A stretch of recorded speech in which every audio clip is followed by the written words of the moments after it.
So I'm curious, did the main villain remind you of anybody?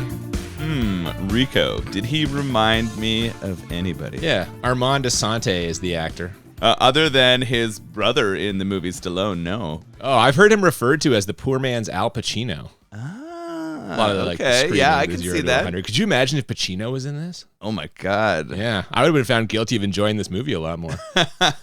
Welcome to Bad Movies and Beer. I'm Cooper. I'm Nolan. And today we are discussing the mid-90s Sylvester Stallone comic book misfire, Judge Dredd.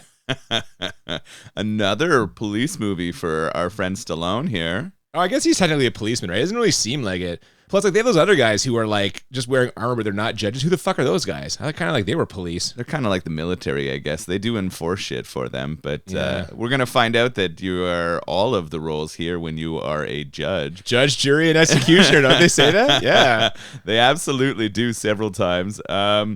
We did Cobra for Stallone, right? He had a lot bigger role in writing Cobra, I think. He wrote the whole thing, I'm pretty sure, yeah. But it's funny because his role in this feels pretty similar, just in a like post-apocalyptic landscape to his role in Cobra. His role in this feels very similar to a few things, and we're going to probably get into all of that a little bit later. But first, as we always do, we like to pair the movie up with a beer. And today, I mean, you can't get a much better connection than this. What are we drinking today? I mean, the name of this beer is perfect. It is The Judge. That's it. He's the judge. You cannot dispute that this is an incredible connection to Judge Dredd. So we're drinking The Judge. This is from 555 Brewing Company. I have never had any of their beers. You got to visit them, though. Yeah, I was there back in June of this year. A friend had a wedding party close by. And yeah, it's a nice place, small, but they have a big patio, and they do amazing pizzas. Oh, sounds good. I went to their website, and on there it has like an extensive, amazing sounding pizza and food list. This is in Picton, which is in Prince Edward County, Ontario. Yeah, around Kingston, for those of you who are not familiar with Ontario geography. Seems like there's a pretty awesome sort of brew culture going on in Prince Edward County. We had that sort of small ice cream beer from Prince Eddie's. That was a while ago for our Ice Cream Man episode. Yeah, a bonus one in the summer of last year. Yeah, so maybe if you're looking for a little craft brewery tour in Ontario, head out to Prince Edward County. It sounds like there's a lot of really cool stuff here. I'm not sure why they're called 5555. Okay, so I'm not, that's one too many fives. Yeah, 555. I'm not sure why they're called 555. I think this is in juxtaposition to 666. I don't know. I've heard the brewery also. I'm not even sure if they're called 555 Brewing. I've heard it referred to as the Fives. Okay. I don't know if that's like a local term of affection, but I don't know. 555 is the angel number. Oh. In opposition Jesus to Christ, how do you know this? I didn't know this. The number of the devil, the 666. We all know the mark of the beast is 666. Yeah, but but this is the angel number, and it sort of relates to change in the future. So I don't know if that was an inspiration for them or not. Judge Dredd, you mean? Like 55? This is Stallone and Armand Asante is the 666? Yes, I think so. Change in the future. So we've connected it here. These are the two clone judges who are moving forward. Wait, they're clones? Yeah. I didn't realize that. They were created in a lab. They weren't real humans. I thought the guys this just blew my mind. I had no idea. I must have missed that key detail. I thought that they were going to make clones from them. No, they are clones. That's what Holy Project shit. Janus was. What an amazing revelation early in the episode here. I can tell you what I'm happy about right now. Helles Lager. I actually think it's really cool. On their label, they have a little like grain symbol, and they tell you what kind of grains they're using, and they have a hop symbol. They tell you their hops. They even tell you the yeast that they're using for this, and it is all right along the very traditional German style ingredients. So I think this is going to be a really clean, really easy to drink German style lager, and yes, that's right up your alley. How nice is it that this is not an IPA? Oh man, I wish I got to try an IPA from 555. You know, that's how I kind of judge my craft breweries, but I'm excited to drink this too. When I was there, they had like 4 or 5 pale ales. I'm sure they probably had 1 or 2 IPAs, but they seemed like they were leaning more pale ale heavy. And they were all delicious. Like I tried them all, and some of the good range of hoppiness among the pale ale. So definitely some stuff there you would like. I would encourage anyone to check out the Fives if you're in the Picton area. But why don't we crack this open and get started here? Let's do it.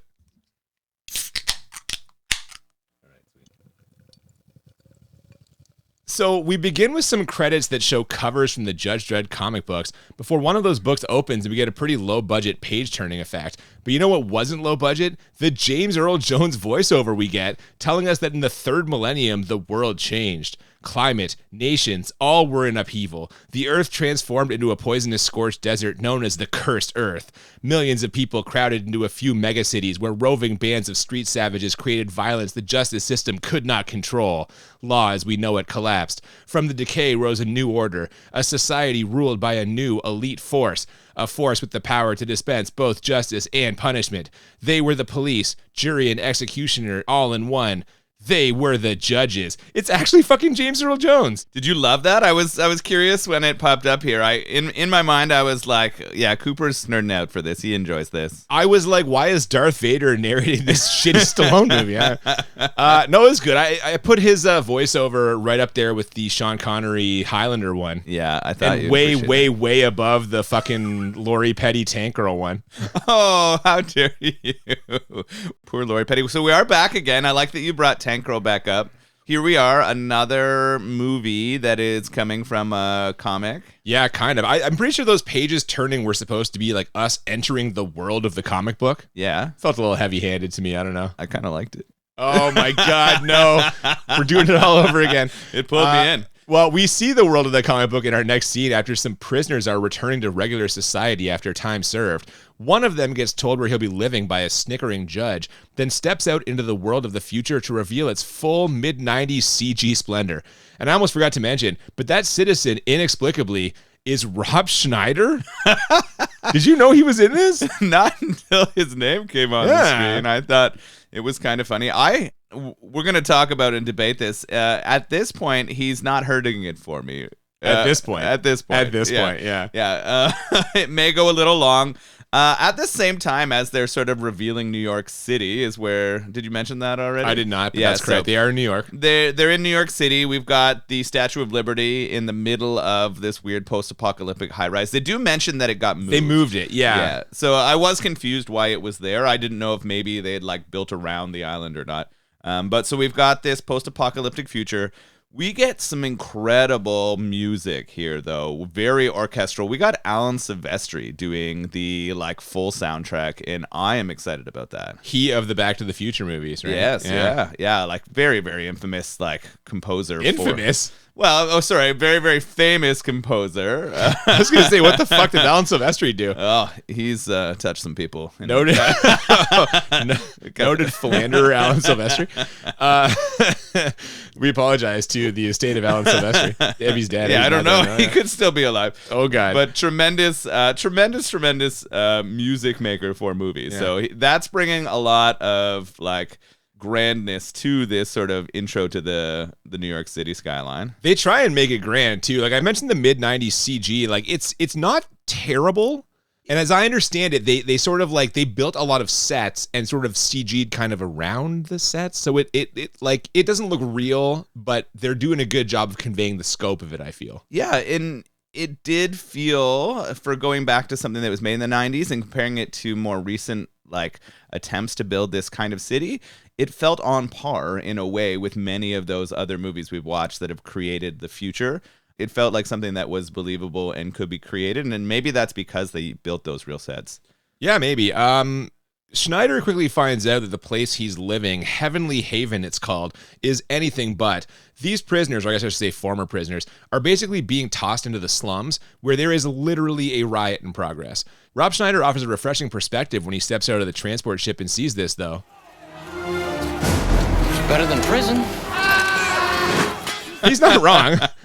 Yeah, it's true. He's been locked away for, I think it was 6 months, they said, for, I don't know if they mentioned at that time. Hacking some kind of... But I mean, as we see later, the hacking is kind of just him fucking ripping wires out of stuff and like jamming them together. It's not hacking in the traditional sense. It seemed like he knew how electrical currents worked and he rerouted those currents. Hot wiring might be a better name for the crime he's committed.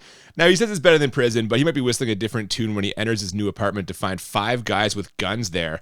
They are apparently squatters who have taken this place over for a tactical advantage. They're high above the riot and can theoretically shoot down at whoever they want. Now, I say theoretically because what these guys don't know is that the guns they have are wildly ineffective from that distance. but there is one guy who knows that, and his name is Judge fucking Dredd. Yeah, so we have two judges. Two of our sort of police officers show up here, and they pull into the street and immediately start getting fired upon by these sort of punks up in the apartment buildings. They call for backup, and our backup, with quite the entrance, is Stallone as Judge Dredd. Oh my God, yeah. These two other judges are pinned down trying to figure out a plan of attack. Stallone just rolls up on his motorcycle, stands in the middle of this war zone in a Superman pose, and basically tells everyone to cut the shit, which is ridiculous. And what's even more ridiculous is they do. Yeah, it's pretty hilarious. Everyone apparently knows who he is. Everyone knows the reputation of our Judge Dredd. The crowd outside kind of disperses, right? They start going away. Right away, yeah. They're gone. And he tells those people up in the apartment to put down their weapons because if not, he will judge them. Oh, yeah, they're not going to do it, though. That main guy in Schneider's apartment is pissed off. But this is where we get our long-range firing lesson. We also get a lesson in action movie star machismo when Stallone spots the other two judges. Well, what are you doing down there, Judge Hershey? Waiting for backup. It's here. That dramatic pause fucking killed me. So we can definitely make fun of Stallone's acting. Quite and we will. And we will. An absolute ton. But his timing and some of the one-liners he delivers in this, they are fantastic. Oh, do you think so? I kind of thought the one-liners in this were underwhelming. Oh, I thought they were pretty good, and I thought he delivered them in a decent way. Compared to some of the other stuff we've seen or thought about lately, I thought that this one holds up for me. Would you say this is the best one-liner? I think I might. I think this is the one that sticks out the most. This is the one that is the best one. There's one or two later in the movie that are decent. We'll talk about them when we get there, I think. Okay. Well, to absolutely no one's surprise, Stallone just wipes these guys out. But to my surprise, he has a gun that can do tricks when he talks to it. This is future weaponry here, right? He gets to tell the gun what kind of ammunition he's going to use, and it's all somehow in there. Well, and like trick shots, too. He's like double touch or double something. Whammy. Yeah, double whammy, yeah. He yells double whammy, and then it shoots two bullets in out. Two different directions somehow, even though there's like a single barrel. I don't know how it fucking did it. I don't know. This is weird. So these guys are all dead, which only leaves Rob Schneider, except he doesn't appear to be anywhere in the apartment. Now, the judge sniffs him out immediately, though. Turns out during all that shooting, he hacked into a service droid and hit himself in it to try to escape. Unfortunately for Rob Schneider, that kind of hacking is exactly what he got sent to jail for in the first place, like we said. So now he has violated his parole less than 24 hours after getting out. Case closed, right? Yeah. Did you notice what branding was all over that service droid? Was it Pepsi? No. Was it Coca-Cola? No, it was a Coors Original droid. Is that the thing selling beers in the hallway? I don't know. It had Coors Original marketing spinning around on top of this droid. It kept promoting recycled food. I'm not quite sure what that meant. Oh, God. Like a human centipede scenario? Well, it said safe to eat. All right. I'm not sure. So that's what it was advertising, this weird droid. But he hacks in, he gets caught again. What we're learning here is that Stallone's character Dredd has no leeway. There's no he's gray not flexible for him. at all. No, yeah. No. So despite Rob Schneider being in an awkward place, not really being a part of these crimes, just hiding himself to protect and stay alive, he gets sent to jail again for 5 years. There was a line here in this section that relates to what was happening. When he killed all of the guys, when they're all on the ground, he does drop a court's adjourned, which I thought was pretty hilarious. Oh, I didn't catch that. Yeah, it was pretty good. So Rob Schneider's going back to jail for 5 years, and Judge Dredd has just fucking killed a whole bunch of citizens. How's this going to go over? Well, as we find out in our next scene, which gives us some world-building bureaucracy, it's not going over well. We spent some time with the Judges Council. These are kind of the higher-ups of this organization, who let us know that crime is out of control and life in the city is worse than ever. Now, one of those council members, played by famous German actor Jürgen Prochnow, thinks he has the solution: expand execution punishment to include lesser crimes. You think it's a coincidence they got a German actor for this part, or? Oh, God. Huh? Damn. No good. Oh, wow. I think that's a coincidence. I think he's just trying to solve the problems of this post-apocalyptic city. It is a coincidence, though, that we are drinking a German Pilsner. That's true. Oh, my God. We've connected this to one of our villains again. We always fucking do this. We've had so many beers like that relate more to the villain than the hero. No, it's called The Judge. It's about Stallone. The leader of this council shoots it down. He says he still believes in freedom, which is nice. But as we quickly see in a news report, public perception of the council and the judges themselves is not positive. And this is especially true of Judge Dredd. They basically paint him out to be a murder-hungry psychopath using his position of authority to kill indiscriminately. But luckily, the council leader has the perfect solution for all this. Have Judge Dredd teach ethics at the police academy. You know, I guess those who can't do, right? Yeah, he can't determine those ethics, so he's going to go teach them. I was wondering whether the leader was hoping that Dredd would get a little bit more from this. They do transition to him at the academy, but there's no ethics being taught here. He's like showing them the cool equipment and shooting shit. Like, he's not at all talking about the ethics of the role. Yeah, I don't know what they thought was going to happen there. And we don't spend a lot of time on it either. It makes it seem like this is going to be some big like character thing where he's going to like learn something about something. But we get one scene and then he's out.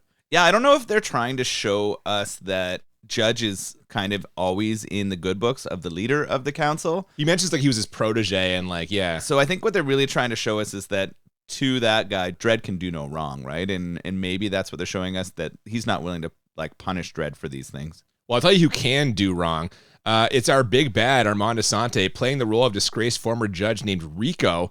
We meet him in a prison scene now and learn a couple of things. First, that he's got a lot of philosophical thoughts about the system and its perceived hypocrisies, and that he's also got a mysterious benefactor, one with enough influence to have gifts delivered to Rico by the warden. Now, it seems like the warden isn't exactly a fan of this setup, but if he was unhappy about it before, it's about to get a lot worse. Yeah, so this Rico prisoner, we're sort of just getting a bit of his backstory. He's in sort of a wing on his own. There is a separate door that locks him in. There's a pit around a thing that he's being held on, and there's a whole bunch of guns trained on him. It's feeling very, like, I'm getting vibes of almost Silence of the Lambsy here, that you've got someone like super dangerous being kept aside. We learn that he was an ex-judge who's kind of gone rogue and being hidden here. Well, it sounds like he was basically acting out the kind of ultra-violence that Jürgen Prochnow wants, which is not a coincidence, as we find out later. He was just fucking murdering people, so they had to lock him away. And, like, cover up everything he did, lest the judges be torn down as an institution. Yeah, he was just indiscriminately killing everyone because he thought that they were going to commit crimes. And like you said, the judges had to hide all of this, otherwise it could have torn down that whole system of governance. And it's starting to crumble now, and it seems like someone's got a plan to have Rico come back and help out. What happens here as the warden brings this special gift? Well, this is what I was getting at earlier. The special gift turns out to be a gun that Rico uses to shoot the warden through the throat so he can't voice activate the machine guns. They go on automatic mode and just fucking blow the warden away. So Rico is basically in the wind now. He also got a photo in there that I guess is someone he's supposed to assassinate, as we see later. It's part of our bigger plan. Yeah, I was a little confused here. I wasn't sure if whether that was his benefactor or it was someone he needed to take out. Same, yeah. So they leave it a little bit vague here because the person on the picture was the journalist who was sort of stirring up all the trouble against Judge Dredd. So I wondered if maybe this guy was trying to get Rico out to cause havoc, but in reality, he was bringing Rico out to throw down a hit, and we're going to get a bit more of that soon. Definitely, but that comes after a couple of intense performances from Stallone. One that you mentioned at the Academy where he lectures the cadets on life as a judge, and then another in what I think is a locker room where he tries to convince the romantic lead in this, who, by the way, is played by Diane Lane, that he's actually a good actor. You think he pulled it off or what? I'm on the fence here. Most of the action scenes that he's in are quite credible and decent, but the dramatic sections... the dramatic sections are not so good. Oh, no, I'm not trying to argue for the dramatic sections. I'm trying to argue down the action parts. How did you feel about Diane Lane as the... always happy to see Diane Lane. We saw her in Streets of Fire way back in her second season, and she's always a pleasant person to show up on the screen. Oh, I forgot she was in Streets of Fire. She was great in that. Yeah, she was. Yeah, she was pretty good in this too. It's funny, I don't, like, having seen it before, I didn't remember her, or she didn't sort of have a big impact on me, but she does a decent job in this. Oh my God, for sure. I will say the acting here, it's probably the most or second most acting he tries to do in the movie. And maybe it's because he's so kind of like wooden the rest of the time in his judge role. It does kind of jump out a little bit. Like he turns around, he's got this big intense face.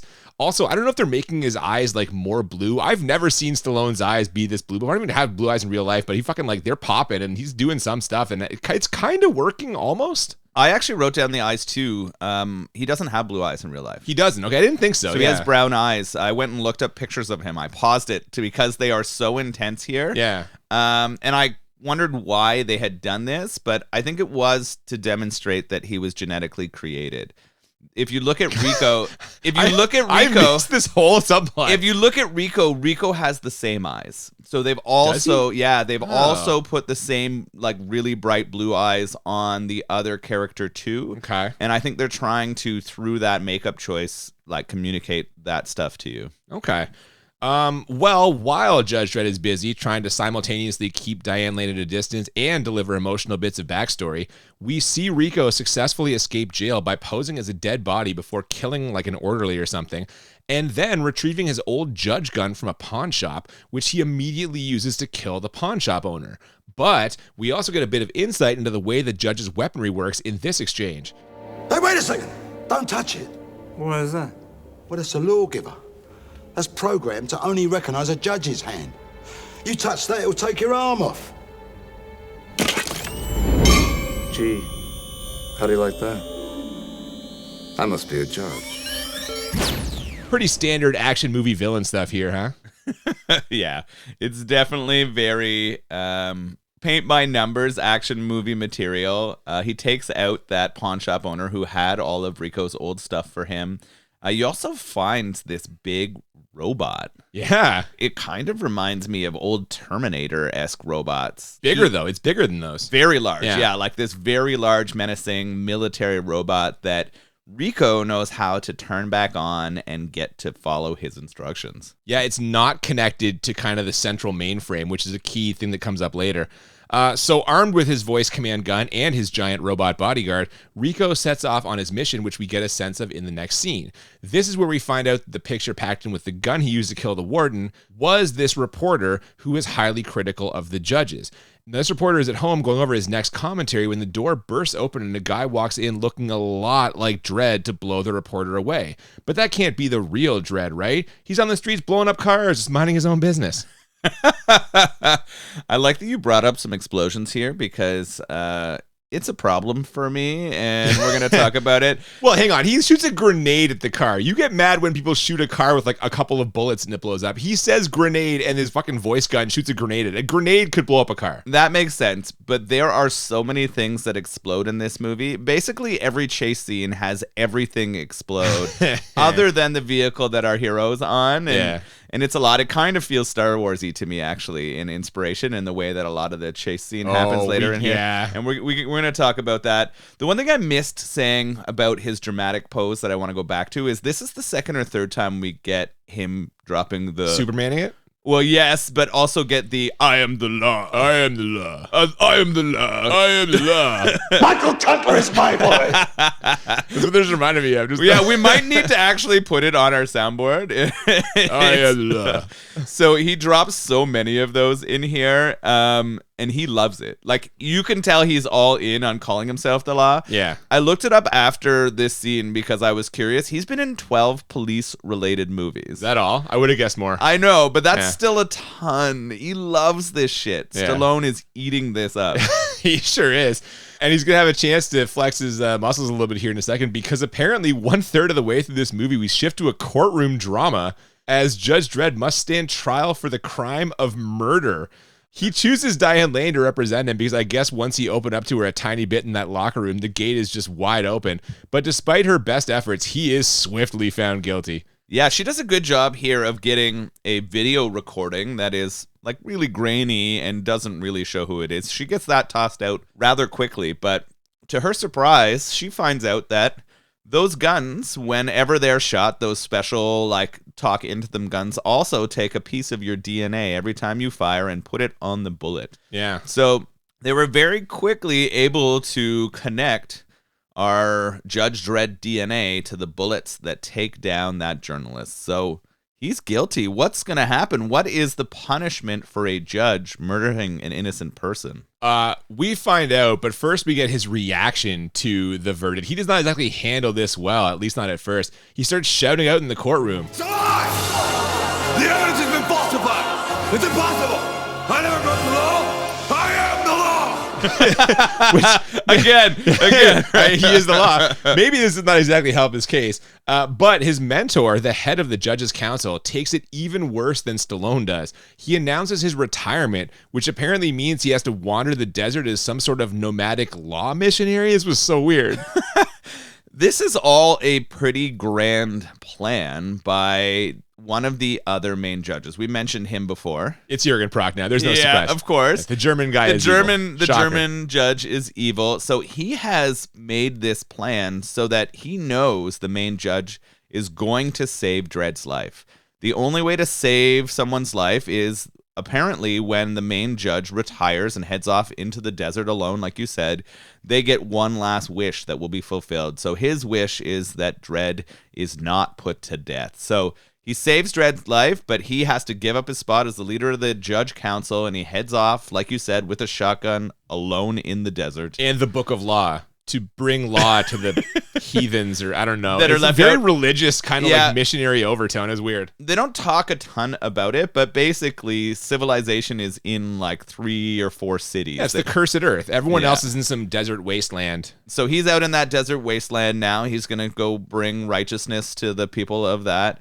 And Dredd is not going to be put to death. So he is going to do what then? It's life in prison for Judge Dredd. But you better believe Diane Lane's going to try to figure out a way to get him out of there. Here's something else you won't have a hard time believing. It turns out Jürgen Prochnow was Rico's secret benefactor, which makes sense because A, the ultraviolet Rico is exactly the kind of judge this guy wants enforcing his vision of justice, and B, German. I almost spit that German Pilsner all out from my pants here. Yeah.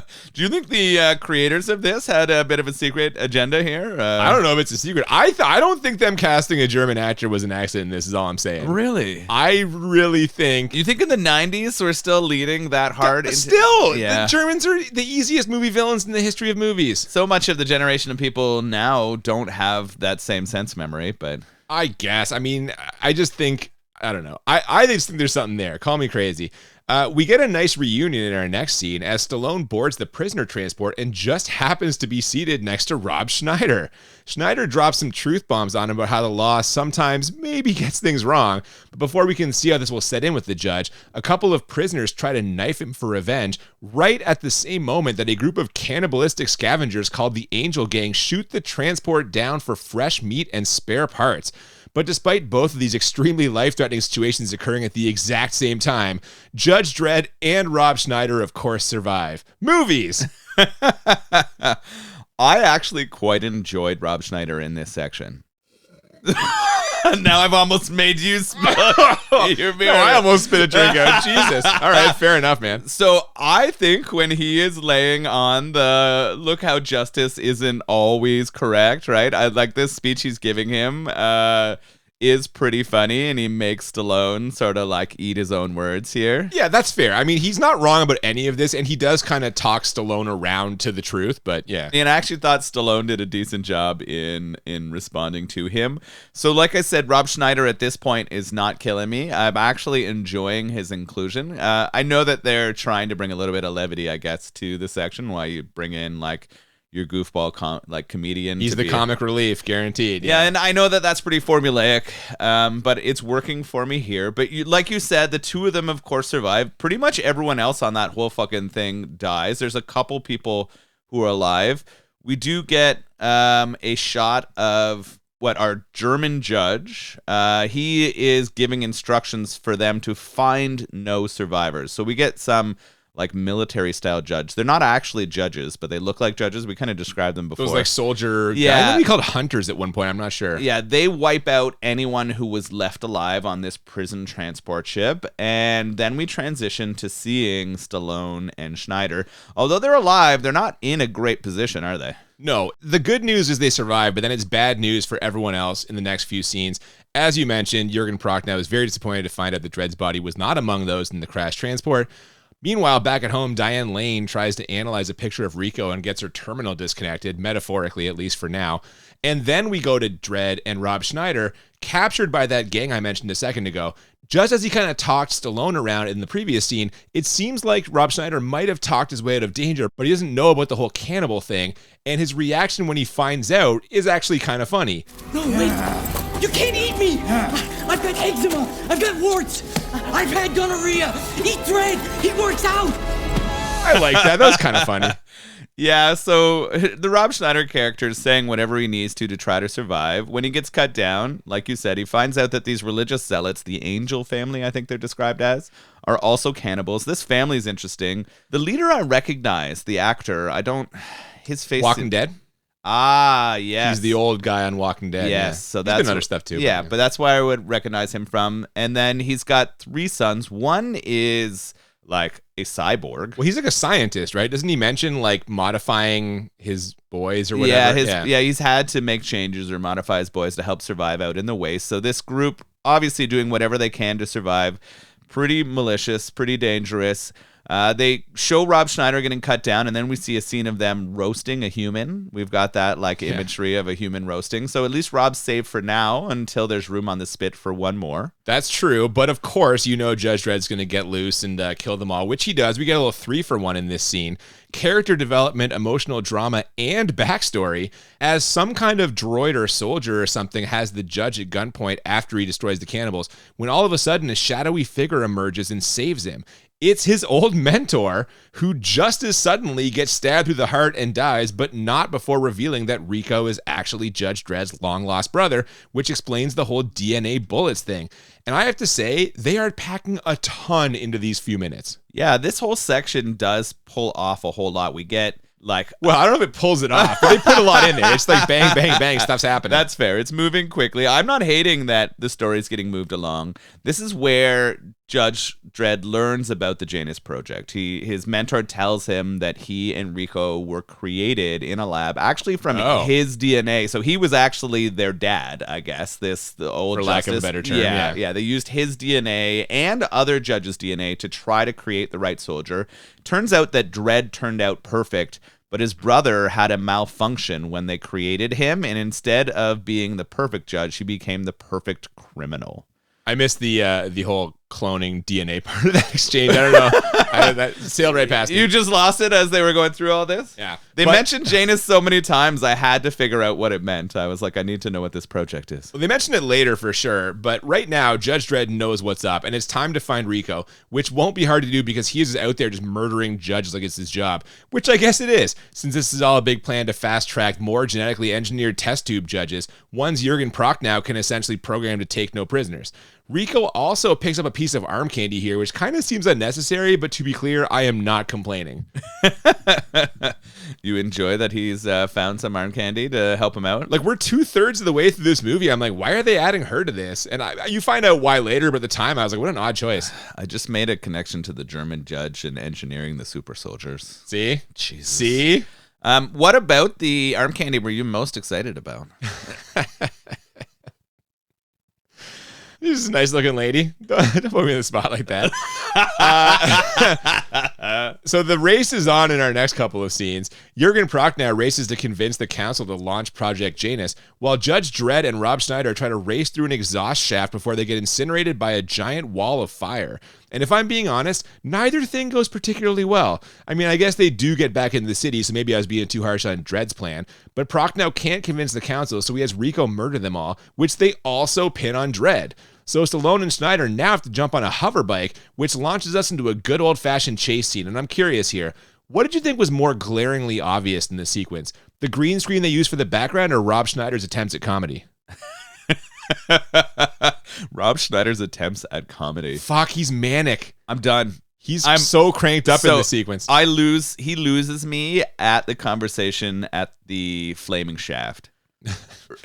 Yeah. So they have this argument about running in and like getting into the city through here, and I'm done. It's now gone too far. This like straight man and comedy scene is awful, and for it to extend into a hovercraft chase that is purely done on green screens. God, it's so egregious. Where his comedy is so bad, I am struggling. Like, for the most part in this, I've been okay with the action. Yeah.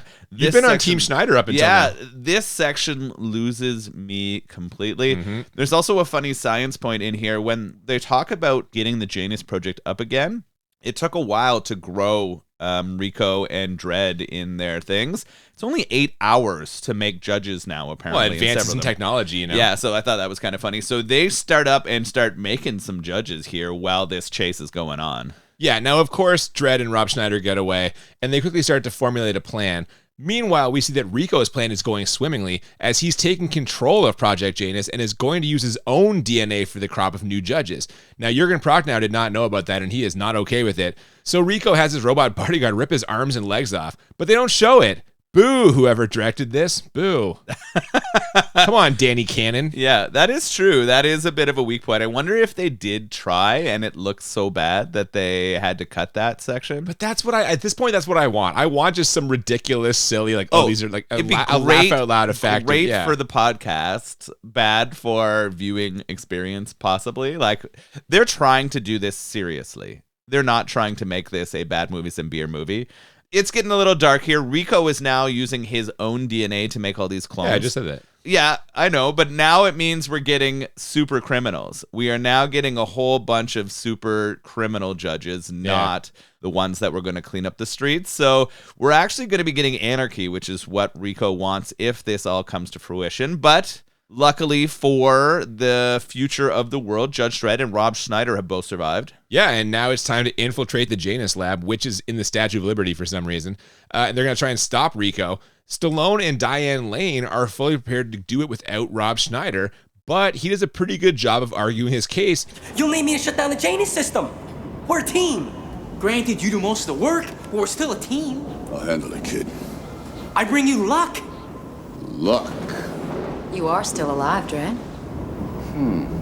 It's kind of fun. I don't know.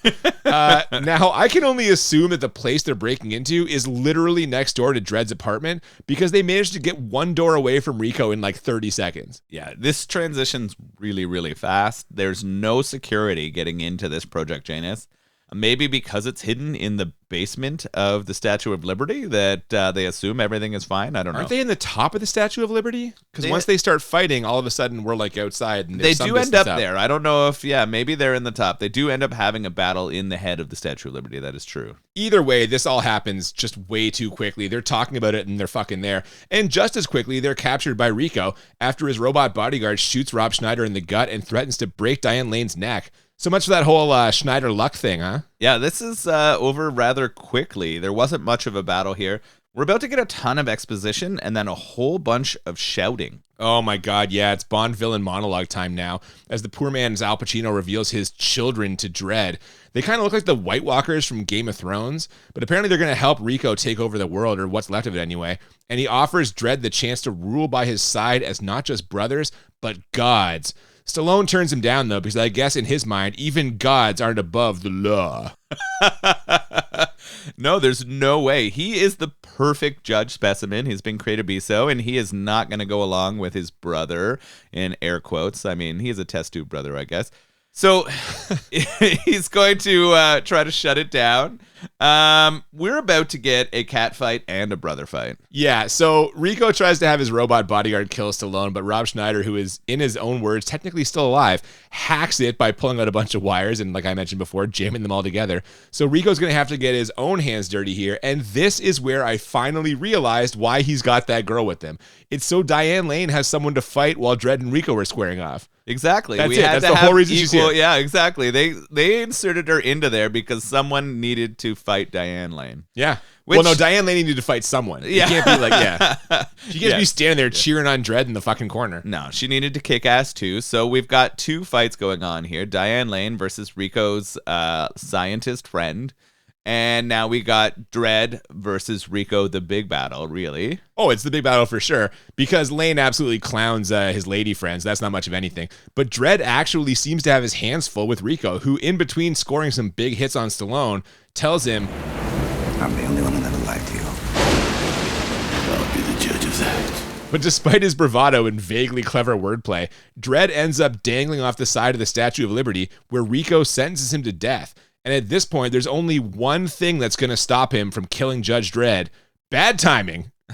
That's all it is. Yeah, we're getting a bit of a cliffhanger scene here, right? We've got him hanging off the edge of the Statue of Liberty. Somehow a hole has blown through the skull or face of the statue, and that's where they're fighting. So he's hanging off. He's about to go down, and his brother is about to end him when he pulls the trigger of the gun. But guess what? He's out of lethal rounds. Oh, my God. Just like, of course, at that exact moment. What a pile of shit. Yeah. Somehow or some way, Stallone is able to grab the gun, reverse it, and fire off a flare round, which distracts Rico, and he yanks Rico off the edge. Well, he bank shots it off like the wall or something, doesn't he? Doesn't he like clip Rico in the back of the head? No, the flare. I swear he bank shotted it. I think the flare, maybe I'm wrong. I thought the flare just blinded him for a moment. Oh, and could he be. used that blindness of Rico to yank him off the edge, sending him to what I assume is his inevitable doom. Oh, definitely. Yeah, he's flying down there to his death. His lady friend bites it too. She tries to attack the judge and gets shot in the back by Diane Lane. And after very quickly wrapping things up with a full reinstatement and a vaguely romantic kiss, I guess, Dredd throws on his shoulder pads and helmet and rides off on his motorcycle, headed for a glorious law-filled future. And that's it. We're in the credits. They tied this thing up in like 30 seconds. Yeah, it ended really quickly. You also forgot to add that they offered him the head of the judge council in that 30 seconds. Yeah, that's full reinstatement and promotion. They offer him to be the head of the council. He, of course, turns it down because he's a street judge. He is out there. He's not an ethics guy. You need someone else to run that. Why they didn't suggest Diane Lane should take that role, I thought that's maybe where they were going to go. Could have been, or he could have recommended her or something. Yeah, I thought that's what he might say. He owes her 3 times now, as she reminds him. She's saved his life 3 times. I thought maybe he would do that for her. But you know what? I guess all is well again, and we end on like this sort of grand skyscraper view where he rides his cycle up to the edge of one of these skyscrapers, and we sort of have a picture of the town and over to the desert as well. Some grand music in the end. All's good in New York City now. Dredd is back. I mean, he's going to have a lot of cleaning up to do, but yeah, the speed with which they tied this thing up was just like mind-blowing to me. Like, fight over, you can have it, everything's back, Judge, you're back to normal, Diane Lane kisses him and we're out. I'm like, what? You wanted intercourse, didn't you? You were waiting for at least one bone zone in there, I think, is what you were hoping. I don't know what I want. I don't think I did because like that. I don't feel like nearly enough has been invested in their relationship for it to even be romantic. I don't even know why she kisses him. No, there's very little here. It's weird. Well, and he doesn't seem to reciprocate in any way. He drives away from her, which I think no man would do. Oh, I see why you're upset at this movie. Diane Lane got left standing with some wet lips and no one to kiss her back. I understand what's happening here. Something's off, man. Something's off with this is all I know. Is there a sequel? No. Well, there's a remake, which apparently is actually like, it's like decent. It's like much better than this, allegedly. Carl Urban plays Judge Dredd. When did they remake it? Mid 2010s or late 2010s. Really? It's just called Dredd, yeah. I didn't even know that was a thing. I don't think it really did much at the box office, but it was a thing. But again, apparently better than this, which I mean, it would kind of have to be, wouldn't it? And this is based off real comics. So, but we're in the mid 90s. It's that era of like, let's take a comic book and let's make the Spawn movie. Just do one, yeah. Steel with Shaquille O'Neal. Oh, Tank Girl. You know, it's turd after turd is what I'm saying. Tank Girl has been proven great in just everyone who has responded to us. I don't know. You got a lot of positive feedback that blows my mind. Yeah. In the meantime, what we should probably do now is transition to our ratings. The way we always do this, we rate the movie on a scale of 1 to 10 twice. 1 to 10 for how bad it is, 1 to 10 for how enjoyable, and the goal is to find movies that are a 10 out of 10 on both scales, or what we call the Crit 20. And for me, when I think of this movie and consider how bad it is, the first word I think of is formulaic. You kind of mentioned paint by numbers earlier. This hits all of the beats of so many other action movies. And I don't know if it was having seen that so many times and the mood I was in when I watched this, but this felt very flat for me. Also, I'm crazy, or is this not very similar to Demolition Man? Like, I haven't watched that in a while, but a lot of stuff in this really reminded me of that. I think Demolition Man is a better movie. But that's what I mean. Like, this comes off inferior to so many other movies that have the same beats for me. And that was like ringing in my mind when thinking about how bad it was. At times, the plot was also confusing. I think trying to cram a lot of stuff in there, and it kind of muddied the waters a little bit. Like, the big beats were very familiar, but some of the subplots and backstory like needed a lot of unpacking, and I clearly missed some of it because it was kind of coming fast and furious. There are some good actors in this movie. Stallone, though, he's way too wooden, and meanwhile, Armand Assante is dialed up to 11. Like, they are basically rocking the two extremes for most of the movie, which I guess kind of fits their characters in a way, but fuck, man. One brother is bland as fuck. The other one got all the charisma. Like, I mean, how many times can you yell, I am the law? I am the law. I don't know. Green screen, terrible. There wasn't a ton of CGI, but what there wasn't great. It also wasn't super bad, I guess.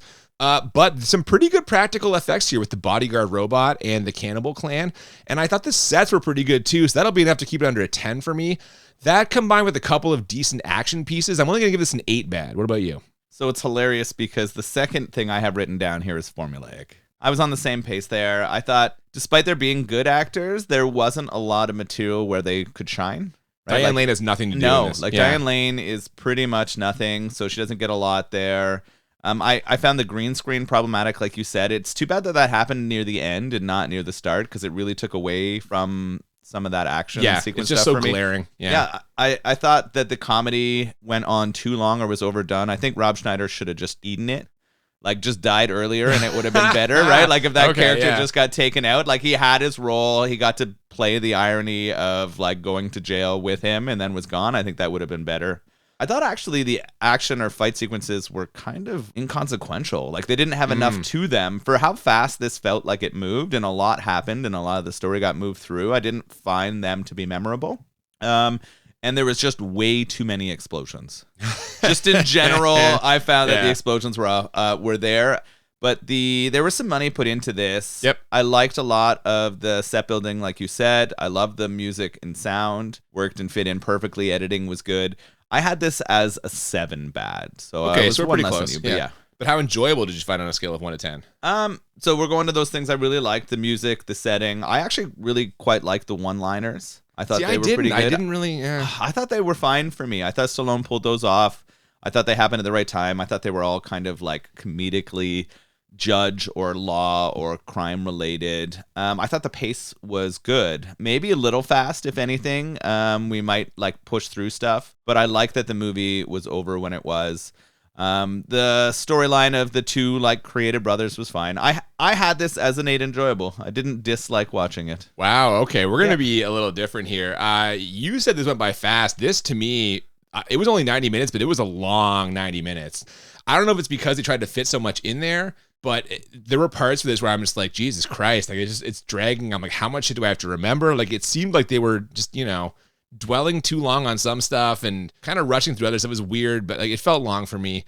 I did not like Stallone's performance in this one. Very wooden, like I said. And I know they try and justify it by making his character all about the job. Like, clearly he's repressing his emotions, but I feel like a better actor could have shown more. You know what I mean? Well, so I understand what you mean. I feel like I don't know the source material, but I feel like for what they tried to do in here, where he was the perfect law person, that's what it is. That's what it is, right? You're just always going to be that, and I felt like he pulled that off. You kind of complained that Rico was the opposite, but I think there was a lot of intentionality in how they like set those two characters up. I mean, maybe.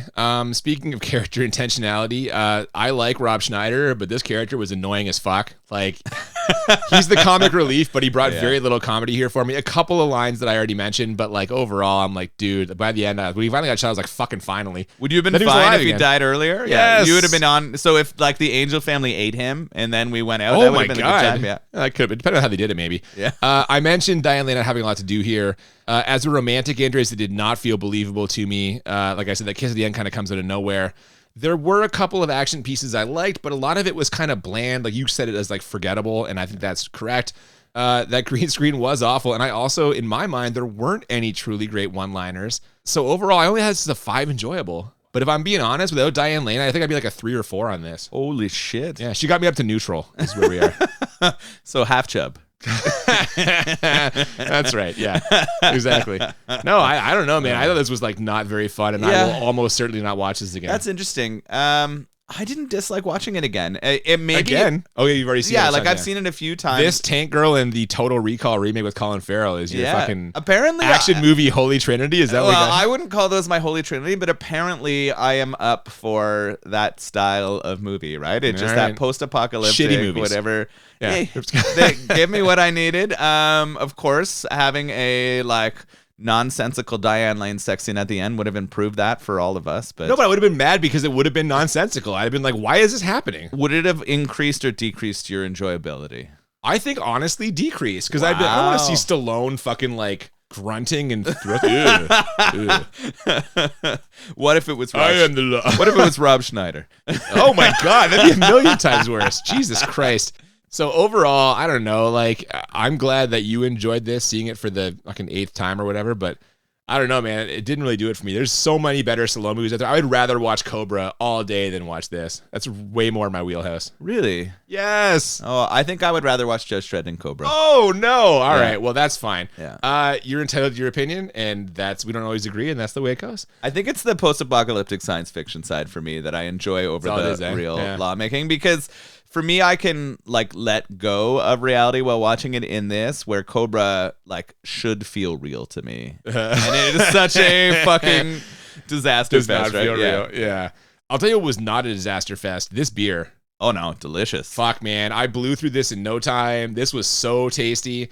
For a Helles lager, it wasn't nearly as kind of smoky as they often are, I feel. Yeah, this thing was super, super clean.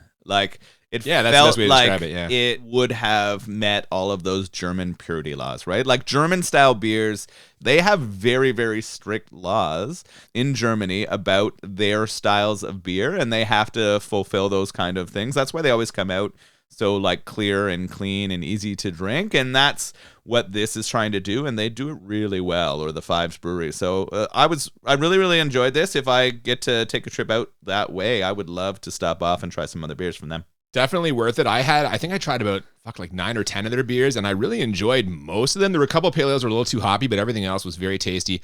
And this one I will absolutely drink again for sure. So if you do go there, please pick me up several cans of this, because really, really enjoyed this. Definitely hit up 555 Brewing, the Fives, if you are ever in the Picton, Ontario area. You will not regret it. Speaking of things you will not regret, if you like ridiculous shit, who doesn't? You're going to want to join us in 2 weeks for our next episode, because in 2 weeks, we are going to be talking about the Velocipaster. Oh, fuck.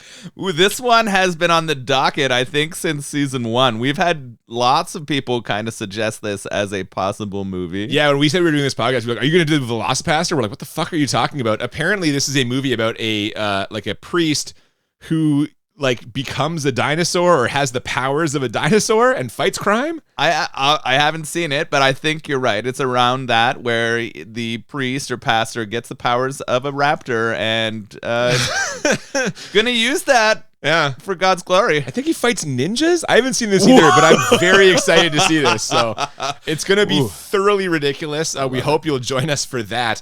Before then, if you have not already, please follow us on social media at the BMB Podcast on Twitter and Instagram. Feel free to email thebmbpodcast@gmail.com. Absolutely. We always love to hear from you. If you have any requests, we still have some space here in our 4th season. We have not mapped the whole thing out yet. Give us a request. We can sneak it in there. Thank you for joining us today for Judge Dredd. We hope you will join us in 2 weeks for the Velocipaster. Until then, I'm Cooper. And I'm Nolan. And we'll see you next time on Bad Movies and Beer. Keep following the law. In the future, one man is the law.